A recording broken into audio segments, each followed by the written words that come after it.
Hello， 各位好，我是 Revision Lab 修整所的阿修。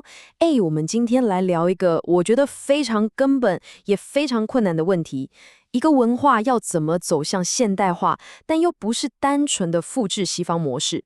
今天我們就要透過兩位身處不同時代的日本藝術家，來看看他們是怎麼正面迎戰這個大哉問的哦。好，這次的內容架構是這樣：首先，我們會一起回到歷史上東西方第一次猛烈撞擊的那個瞬間。接着，我會揭開一個關於西方藝術背後你可能從來沒想過的技術秘密。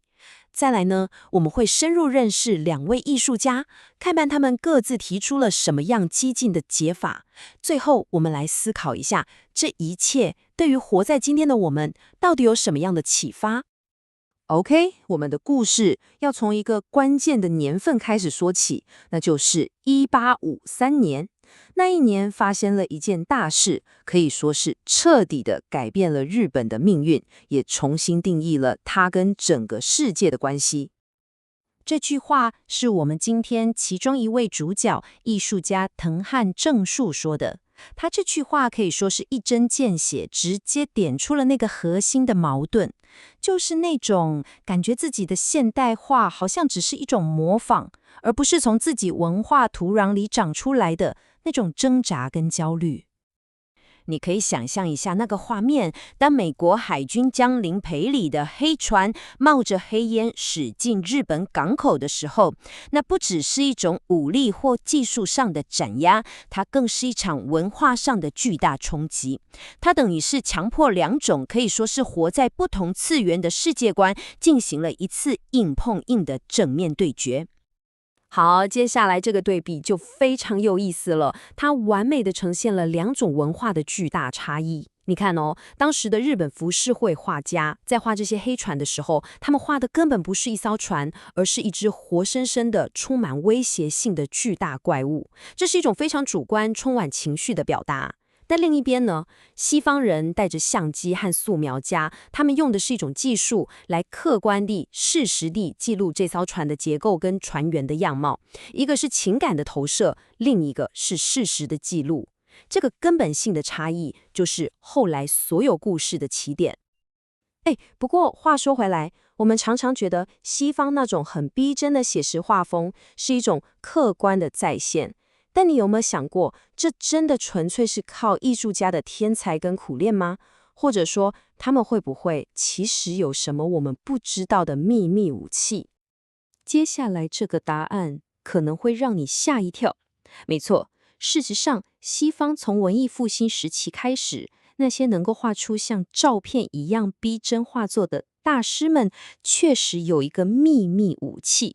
而且這是一個他們不太希望一般人知道的工具。這個工具叫做冥箱 （Camera Lucida）。你完全可以把它想象成是15世紀的擴增實境，也就是 AR。它就是透過一個小小的光學稜鏡，把眼前的真實影像直接投射到畫家的畫紙上。這個運作原理真的超聰明的，畫家只要透過這個稜鏡往下看，一個半透明的像鬼影一樣的影像就會疊加在畫紙上。那接下來呢，很簡單，他需要做的就只是拿着筆，沿着這個鬼影的輪廓和光影，直接把它描出來。這就解釋了為什麼他們能畫出那麼完美的透視和精準的陰影。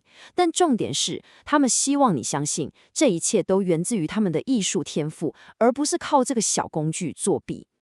所以你看，就在西方藝術家偷偷用科技來追求所謂客觀真實的同時，在日本卻出現了一個完全相反的聲音。一位藝術家決定反其道而行，他選擇擁抱的是最原始的主觀的力量。他就是我們的第一位主角岡本太郎。他徹底拒絕了複製西方跟守舊日本這兩條現成的路。岡本太郎的哲學可以說是相當激進。他認為藝術的本質根本不是什麼追求和諧、追求美感那種溫良恭儉讓的東西。對他來說，藝術是一種咒術，沒錯，就是詛咒的咒，法術的術，是一種要去召喚原始的，甚至是超自然力量的行為。如果你正在聽，這部分非常值得你筆記。岡本太郎的目標是什麼？你可以想象成，他想對整個日本藝術史直接按下重置鍵。他選擇跳過那些我們很熟悉的、精緻的、優美的傳統藝術，直接去跟他心目中日本最源頭、最充滿原始能量的史前時代、繩文時代進行連結。他最出名的一件作品就是1970年大阪萬國博覽會的太陽之塔。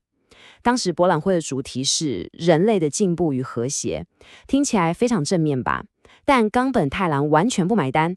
他在會場正中央蓋了一座看起來混亂、原始，甚至有點嚇人的巨大圖騰。它的內部是一棵巨大的生命之樹，從最底層的變形蟲一路演化到最頂端的人類。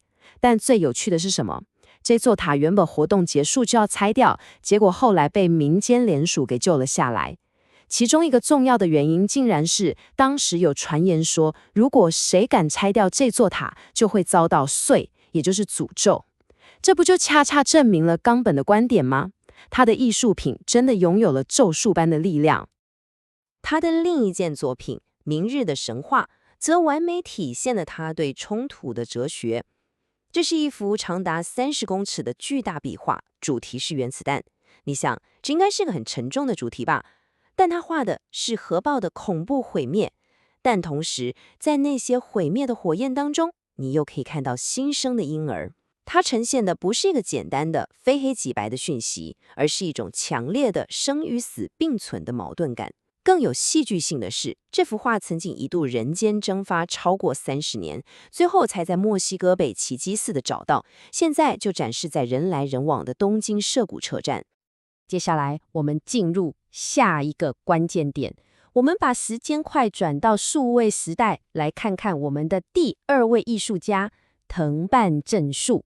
他問了跟岡本太郎一樣的核心問題，但他的工具完全不同。隨着 GPS 技術的普及，藤半正樹開始思考一個很根本的問題：當科技比你還清楚你在哪裡，你去過哪裡的時候，那個所謂的你到底是誰？你想想看，這問題其實有點細思極恐。我們的身份是不是正在被科技重新定義？所以藤半正樹用的不是原始咒術，他用的是數位數據，他用 GPS 來創作。比方說，他有一個計劃是去記錄人們在德法邊境的移動。他發現人們根本不在乎地圖上那條國界線，他們會為了買更便宜的汽油，或是為了吃一家更好吃的冰淇淋，就輕鬆地來回穿梭。科技揭露的是一種更真實、更流動的個人身份。於是他提出了一個我覺得超酷的概念，叫做原紀念碑。想象一下，一座紀念碑不再是用石頭或銅像蓋成的，而是由我們所有人的 GPS 軌跡、打卡照片、社群留言，由這些數位足跡共同編織出來的一張活的地圖，一張屬於我們這個時代的不斷在變動的集體記憶。好了，講到這裡，我們聊完了岡本太郎的原始咒術，也聊了藤半正樹的數位數據。這兩種截然不同的方法，他們面對的其實是同一個問題。那麼，我們可以從中學到什麼呢？關鍵點就在於，這兩位藝術家都找到了一條創造真正原創的路徑。岡本太郎是回頭看，向最原始的過去去挖掘力量，用一種咒術般的能量去對抗現代社會的理性。而藤半正樹呢，他是向前看，他利用 GPS 和數據這種我們這個時代的新魔法，去探索數位時代的身份認同跟集體記憶。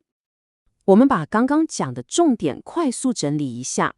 所謂後西方的這條路，它的核心精神其實並不是要我們去盲目的反對西方或是拒絕科技，恰恰相反，它的意思是你要有勇氣去掌握詮釋權，去利用你手邊能取得的任何工具，不管是古老的咒術還是最新的科技，去打造一個真正屬於你自己的全新的傳統。這也引發了最後一個我想留給大家思考的問題：在一個被全球化和 AI 正在快速重新定義的世界裡，我們自己，我們這一代人正在創造的新傳統又會是什麼樣子？幾十年後，它會如何述說我們這個時代的故事？總結一下今天的重點，面對現代化的衝擊，與其單純複製，不如尋找自己的根源或擁抱新的工具。就像岡本太郎回溯原始的咒術，賀藤范正樹利用 GPS 數據一樣，真正的創新來自於勇敢地用自己的方式去定義屬於自己的時代。今天的內容就到這邊，如果你覺得這集有幫助，記得馬上點讚加訂閱加開啟小鈴鐺，我們正在衝訂閱，需要你的支持。我是阿修，我們下次見，拜拜。